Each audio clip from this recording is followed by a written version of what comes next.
Era el mayor deseo de Pablo llegar a esta ciudad.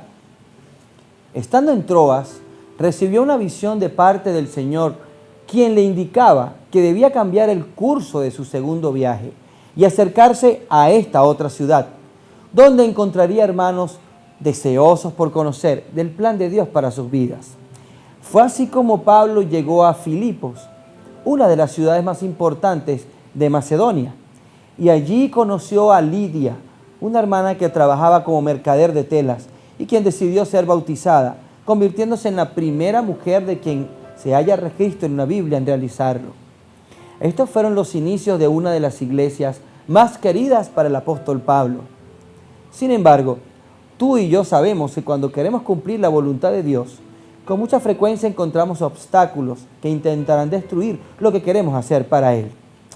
Efectivamente, encontramos una muchacha quien, poseída por un espíritu, tenía el don de la adivinación y le daba mucho dinero a quienes la utilizaban vilmente para obtener de ella dinero. Pablo en un instante libera a esta muchacha, pero esto generó la ira de sus dueños, quienes intentaron engañar a toda la ciudad, diciendo que Pablo y Silas eran unos alborotadores. Podemos encontrar esta historia en el capítulo 16 del libro de Hechos de los Apóstoles. El versículo 22 dice la Biblia de la siguiente manera: y se agolpó al pueblo contra ellos, y los magistrados, rasgándoles las ropas, ordenaron azotarles con varas. Después de haberles azotado mucho, los echaron en la cárcel, mandando al carcelero que los guardase con seguridad, el cual, recibido este mandato, los metió en el calabozo de más adentro y les aseguró los pies en el cepo. Pero a medianoche, orando Pablo y Silas, cantaban himnos a Dios, y los presos los oían. Entonces sobrevino de repente un gran terremoto, de tal manera que los cimientos de la cárcel se sacudían, y al instante se abrieron todas las puertas, y las cadenas de todos se soltaron. Despertando el carcelero, y viendo abiertas las puertas de la cárcel, sacó la espada y se iba a matar, pensando que los presos habían huido. Mas Pablo clamó a gran voz diciendo: no te hagas ningún mal, pues todos estamos aquí. Una cárcel. ¿Alguna vez has entrado a alguna de ellas? Yo tuve la oportunidad de ir a alguna de las cárceles más importantes de mi país y quedé impresionado con lo que vimos allí. Los seres que están en ese lugar, amigos, parecieran haber perdido en su rostro cualquier rasgo de humanidad. Lleno de intrigas, celos, de envidia, y ellos están temerosos de que algún día finalmente terminen sus días muertos. También hay deudas entre sí, viejas rencillas por pagar, hacen de que este lugar muchos terminen sus días allí. Era para mí impresionante entrar a ese lugar maloliente, triste, feo, y entender que todavía Dios tenía un plan para estas pobres personas. Pero hoy no te quiero hablar de ningún preso, pero sí quiero hablarte del carcelero, o sea, del hombre que se encargaba de cuidarlos. Si los hombres quienes estaban allí eran personas malas, tenían rostros tristes, imagina por un instante cómo sería ser un carcelero. Lo que significa esa tarea tan triste. Me lo imagino amargado, violento, sin misericordia, sin paciencia, un hombre que no creía en nadie. También me lo imagino todos los días llegando a su trabajo y vigilando para que ninguno de los presos se pudiese escapar. ¿Cómo haría ese hombre para cuidar a tantas personas? ¿Cuál sería su temor? ¿Qué habría en su mente y en su corazón? Y más aún, ¿cómo haría después para llegar a su hogar y compartir con su esposa e hijos? Él sabía solamente de que había un problema con él, y era lo que sucedería si fallaba en su trabajo. De inmediato las autoridades romanas lo tomarían y matarían, porque ese era el precio al dejar que los presos se escaparan. Este hombre trabajaba y era un hombre ruin, era malo. ¿Acaso has conocido personas así? Personas que detestas por su actuar tan vil con los demás. Saben, mis queridos amigos, que como seres humanos tendemos a rechazar lo malo y buscar lo bueno. Nos identificamos con aquellas cosas que nos acercan a la bondad y generosidad. Pareciera muchas veces, no obstante, que por naturaleza también amamos aquellas cosas que tienen que ir con la maldad. Y este hombre había cometido graves excesos con los presos. No solo los había cuidado, sino que también había cometido excesos en su posición hacia ellos. Y no dudo que incluso algunos tendrían ganas de matarlo en represalia por haber sido tan vil. Él no merecía mucho cariño de parte de los que estaban en la cárcel. Por tanto, ese día, cuando recibió a estos hombres, quienes llegaron un tanto inquietos y golpeados, él se encargó de hacer su trabajo. ¿Y cuál era? Buscar una mazmorra o un calabozo donde él pudiese asegurarse de que estos hombres no se irían nunca. Pero algo diferente había en los rostros de estos hombres.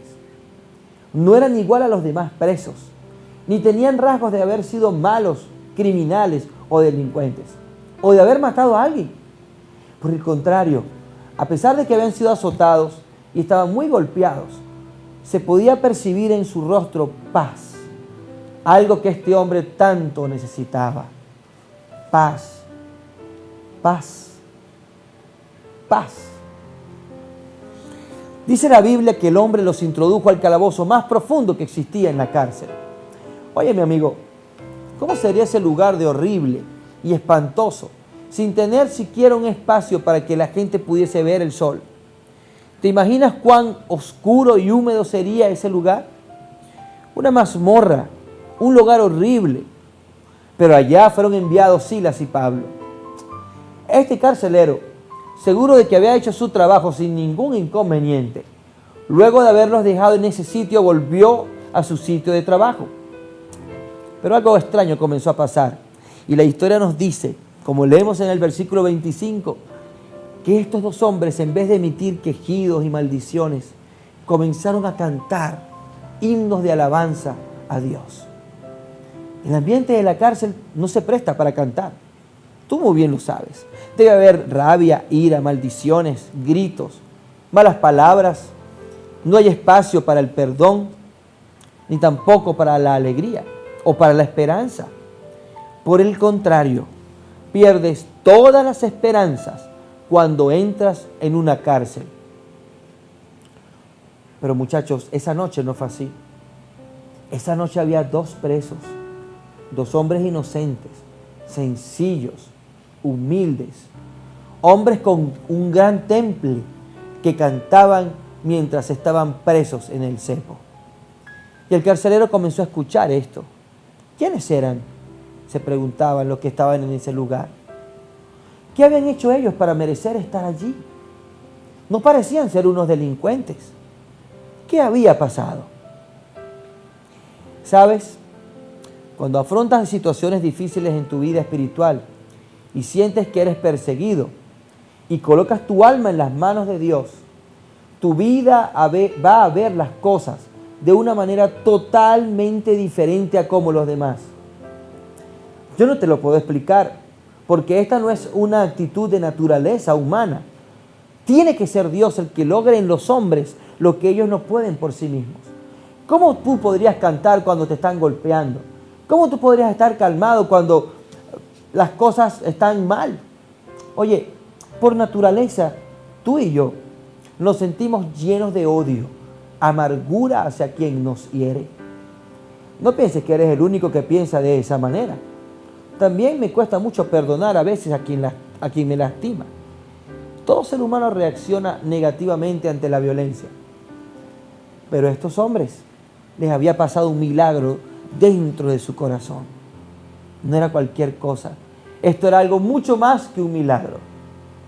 Tan impresionante era lo que estaba pasando aquella noche en aquel lugar, que por primera vez los presos dejaron de quejarse, de emitir malas palabras, y comenzaron a escuchar la voz de estos hombres. Una cárcel en silencio, una cárcel en paz. Qué ambiente tan lindo, ¿no te parece? En medio de la oscuridad, en medio de lo feo de la noche, ellos intentaban cambiar el rumbo y la vida de otras personas, sin conocerlos, sin saber qué tan delincuentes habían sido. Y qué lindo es encontrar hombres y mujeres que sean así. Fue tan maravilloso el momento que la historia nos dice que incluso el propio carcelero fue influido por este hermoso mensaje y al escuchar los cantos también se quedó dormido. De repente dice la Biblia en el versículo 26, entonces vino un gran terremoto de repente, de tal manera que los cimientos de la cárcel se movían y al instante se abrieron todas las puertas y las cadenas de todos se soltaron, despertando al carcelero. Viendo abiertas las puertas de la cárcel, entonces sacó la espada, se iba a matar pensando que los presos habían huido. Mi amigo, mira lo que pasó con este pobre hombre cuando por fin podía descansar en su trabajo. Cuando por primera vez podía ver cómo los presos estaban tranquilos y podía encontrar sosiego en su trabajo. Nunca lo había vivido. Y ahora se había quedado dormido por todo lo que estaba viviendo. Pero en plena mitad de la noche, mientras él estaba por fin descansando de sus problemas, hubo un terremoto. Y entonces sus pocas esperanzas, aquellas que estaban renaciendo, acababan de ser destruidas otra vez. Mi amigo querido, en algún momento de tu existencia has visto cómo las esperanzas se te van, cómo todo se acaba, cómo cuando vienen a la tragedia a tu vida, abandonas todo y sientes que ya no hay razón para vivir. ¿Has pensado acaso hacer cualquier cosa con tal de arreglar tu situación? Porque, ¿sabes? Muchos de nosotros vivimos situaciones mucho más difíciles que la de muchas personas presas. Es verdad. Es posible que estemos libres y no tengamos ninguna atadura, que tengamos libertad plena, que tengamos suplido nuestro alimento, donde vivimos. Pero es muy posible que en nuestro corazón estemos presos, angustiados, tristes, desesperados por la experiencia que hemos vivido. Sentimos que no hay ninguna oportunidad, que hemos perdido el amor, hemos perdido la confianza en otros, hemos perdido la confianza en nuestra familia, en nuestros padres, en nuestros maestros, en nuestros amigos, en nosotros mismos. ¿Te ha pasado esto? ¿Y has sentido que cuando por fin quieres buscar hacer las cosas bien, entonces viene la tragedia, el dolor y la desesperación? Hay muchas maneras de manifestar esta manifestación, o quizá drenarla. Toda persona cuando tiene un problema busca no tanto solucionarlo, como de olvidar lo que le está pasando. Porque a ninguno de nosotros nos gusta sufrir.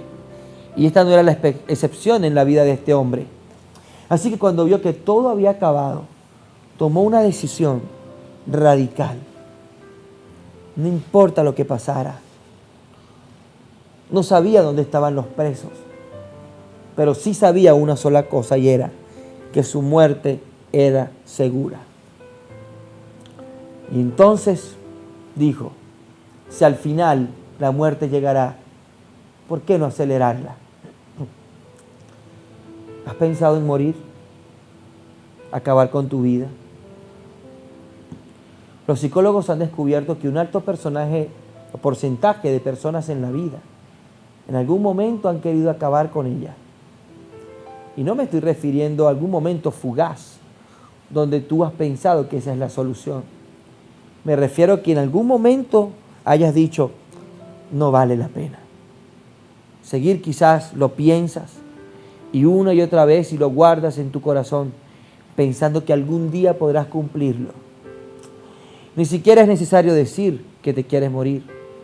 Basta con que pierdas el control de tu existencia y hagas cosas que te hagan ir muriendo poco a poco. Hace unos años tuve la oportunidad de visitar a un hombre quien estaba en un lecho de muerte. Tenía cáncer. Y para mí fue impactante escuchar su testimonio, porque él me decía cómo era su vida cuando él estaba sano y sin Dios. Me contaba la vida que él vivía. Posteriormente entendimos por qué lo hacía. Tenía muchísimos problemas en su hogar y él quería evitarlos, olvidarlos. Y por el contrario comenzó a destruirse cada día más y más, hasta que finalmente la enfermedad lo consumió. Y ella estaba en esa cama, acabado, destruido. Mi querido amigo, el mal, la tragedia, el pecado, Todo eso destruye por completo a las personas. Y allí estaba ese hombre tirado, desesperado, ese carcelero angustiado. Solo lo que le quedaba era una espada con la cual pudiese terminar con su vida. Y en el momento en que él toma la espada para morir, cuando dijo, se acabó, no hay más nada que hacer. Cuando su corazón se quebrantó y dijo, no más. Quizás sus últimos pensamientos estaban en su familia o en la oportunidad que pudo de haber sido feliz. Pero ya se había acabado todo. Entonces toma su arma y se apresta para enterrarla en su corazón. Y es justo ahí, en ese momento, cuando ya la espada está a punto de rozar su cuerpo, cuando escucha una voz sobrecogedora que le dice, no te hagas daño, todos estamos aquí. Y dice la Biblia que cuando el carcelero miró en dirección hacia donde estaba aquella voz, buscó una luz y se asomó, y sí, estaban todos, ni uno solo se había escapado. ¿Cómo era posible? ¿Por qué no se habían ido? ¿Cómo no habían aprovechado esa oportunidad de irse y de escaparse y de vengarse y que este hombre pagara con su muerte el escape de ellos? ¿Cómo estos mismos hombres que habían estado cantando y que estaban felices, a pesar de los golpes, se quedaron? Y la pregunta que se hacía el carcelero nos la hacemos nosotros. ¿Qué sucedió aquí? Mi amigo, te voy a decir, tú todavía podrás vivir en la oscuridad de la noche, sentir que eres el peor de los seres humanos, que no hay esperanza y efectivamente todo está perdido. Es más, es posible que casi todo esté perdido. Pero en lo más profundo de la noche y en la oscuridad más terrible, tú puedes oír una voz que te dice, Luis, Ricardo, Fernando, María, Esperanza, no te dañes, no te hagas daño. No, espera, aguanta. ¿Cuántas oportunidades has querido que esos momentos difíciles sean terminados con tu vida? Pero en ese momento has visto la mano maravillosa de Dios. Quizá lo envía a través de tu hijo, de tu hija, de una llamada de una persona, de aquellas cosas providenciales que te evitan que tú decidas por ti lo que estás haciendo. Dios te lleva a un lugar antes que tomes la decisión, y allí justamente en ese sitio, en el lugar más oscuro, es cuando Él te muestra el plan maravilloso para ti.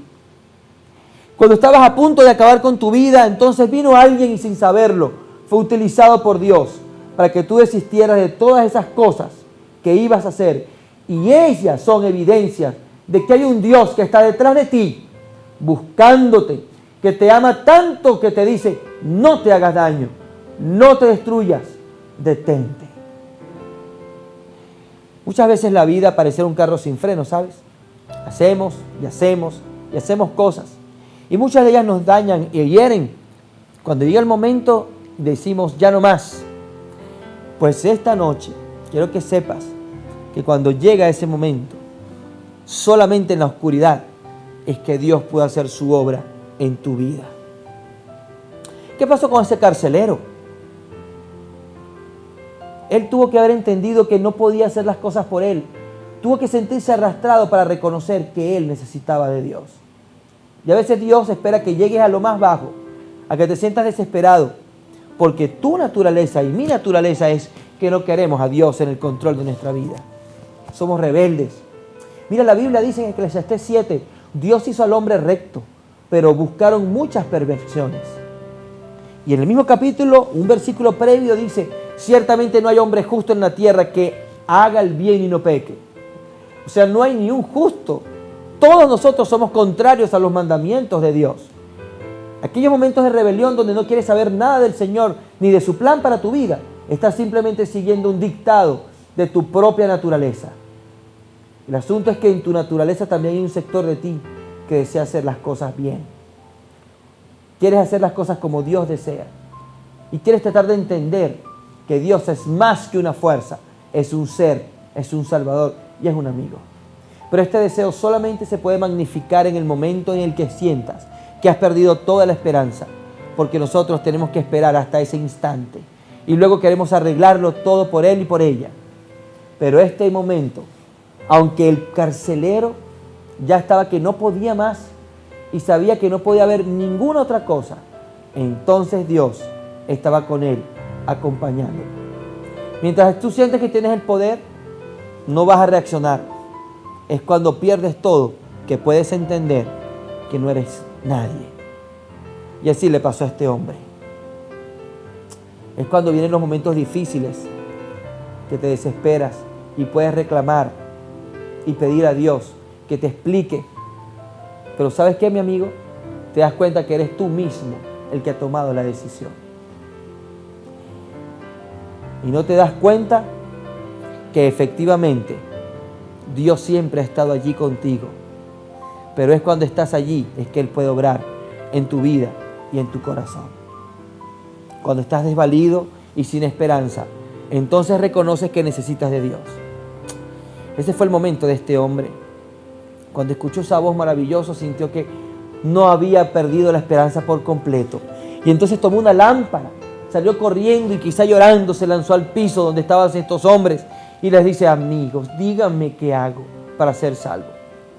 No se preocupó por los presos, ni se preocupó por otra cosa relacionada con sus tareas, ni siquiera por meter otra vez presos a los hombres que estaban allí. Solo se arrodilló y dijo: necesito salvarme, ¿qué hago? Estaba comenzando el ministerio y era capellán de nuestra institución médica en Caracas. Al final de la tarde se acercó un hombre a ese lugar para hacerse un examen de HIV. Me manifestó que quería hacerlo porque quería trabajar, pero no tenía el dinero, así que con gusto nosotros ofrecimos correr con los gastos para hacerle este examen. Entonces, mientras esperábamos a que le hicieran el examen, me senté y conversé con él. Un hombre parco que se veía que en años anteriores había sido simpático, un hombre apuesto, pero estaba demacrado. Su vida se veía apagada. Me contó su vida. ¿Sabe, pastor? Yo conozco la iglesia desde hace muchos años. Fui formado en la iglesia porque mi abuelita nos llevaba cuando éramos niños y escuchábamos los programas para niños que existían. Íbamos a la escuelita, aprendíamos los versículos de memoria y para mí era una experiencia maravillosa cuando íbamos a ese lugar, a ese templo muy sencillo. Pero comencé a crecer y en este momento su historia comenzó a cambiar. Y me decía, con el tiempo me di cuenta que era un hombre simpático. Comencé a frecuentar fiestas, a salir con mis amigos, aprendí a bailar, a beber. Y mi querido pastor, su rostro comenzó a brillarle. Usted supiera todas las cosas que he hecho. No solamente bebí, ni usé drogas, no solamente aprendí a ser el rey de las fiestas, sino que incluso me acosté con hombres, me acosté con mujeres. El pastor miraba al cielo y decía, yo era el rey de la noche. Y su rostro mientras me contaba le brillaba. Pero luego bajó el rostro y me dice, un día me desperté y me sentía mal del estómago. Fui al baño y al no encontrar mejoría fui al doctor. Me hicieron los exámenes. Y entonces me comenzó a mirar y me dice, pastor, yo quiero que sepa la verdad. Yo no vine a hacerme una prueba de HIV porque voy a trabajar. Simplemente yo vine aquí por una razón. Ya me hice mis exámenes, ya tengo mi diagnóstico, ya sé que me voy a morir. Pero yo no vine aquí, mi querido pastor, para que me hicieran un examen. Yo no vine aquí para que usted me diera un mensaje, ni me diera dinero. Yo solamente vine a este lugar porque vi que era una institución cristiana. Y necesito que usted me responda. ¿Usted cree, pastor, que Dios todavía me puede perdonar? ¿Qué podía decirle David? Al ver a aquel hombre derrumbado por el pecado, por las consecuencias de sus actos que habían afectado su salud, no tuve más palabras que decir. Mi querido Larry, sí, Dios te ama, te perdona. Para él no fue fácil. No fue fácil comprender. Como tampoco lo es para nosotros reconocer cuando necesitamos del Señor. Pero necesitamos hacerlo porque es la diferencia entre la vida y la muerte. Mientras estaba ese carcelero tirado en el piso lleno de vergüenza y nos preguntaba, ¿qué hago para ser salvo? Entonces oyó una voz maravillosa que le decía, cree en el Señor Jesucristo y serás salvo tú y tu casa. La evidencia no nos dice cuál religiosa era este hombre, pero lo que sí era cierto es que por primera vez en muchos años entendía que el terror que tenía era porque sentía que había un Dios poderoso y justo. Y ese terror lo llevaba a que las consecuencias terrenales le hicieran pensar que no tenía ninguna esperanza, porque la mente con miedo es incapaz de clasificar los errores. El terror que tenía era la certeza de una seguridad presente y también despertó el deseo de recibir la salvación final. ¿Qué hago para salvarme? ¿Qué hago para huir del terror que me provoca saber que me puedo perder? Hace unos segundos me quería suicidar, ahora quería vivir y ahora él quería reconocer lo que estaba pasando. Y la respuesta sencilla fue: cree, cree, cree que Cristo conoce tu corazón, que Él está consciente de las cosas que has hecho, de tu sincero deseo a pesar de todos tus errores. Cree que Él también conoce lo que estás haciendo en tu vida y te ha hecho llegar hasta donde estás hoy. Cree que humanamente no hay esperanzas, porque de verdad no las tienes, pero detente. Piensa y reconoce que no hay solución para tu problema, pero cree que aunque no hay solución humana, Jesús sí tiene una solución, porque Él murió por ti en la cruz. Él no evitó tu pecado, Él lo cargó por ti con un amor profundo para que tú pudieses tener su vida. Él tomó tu muerte para que tú pudieses vivir, y cree que por su muerte tú y yo podemos ser perdonados e iniciar una nueva vida en Él.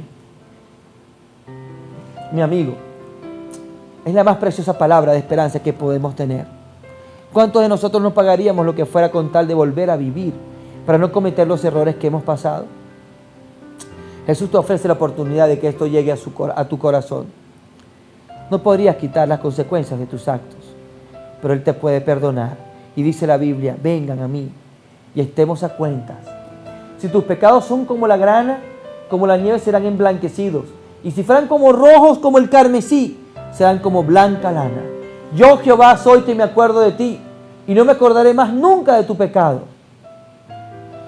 Qué invitación tan hermosa cuando el Señor nos dice: vengan, y todos me conocerán, desde el más pequeño hasta el más grande, porque perdonaré la maldad de ellos, y no me acordaré más de su pecado. Desde ese momento el carcelero y su familia, al creer en Cristo, fueron salvos. Y ahora te invito a ti, mi amigo. ¿Realmente quieres salir de la situación que vives? Solamente quiero decirte: cree en Jesús y serás salvo tú y tu casa. ¿Cuál es tu respuesta?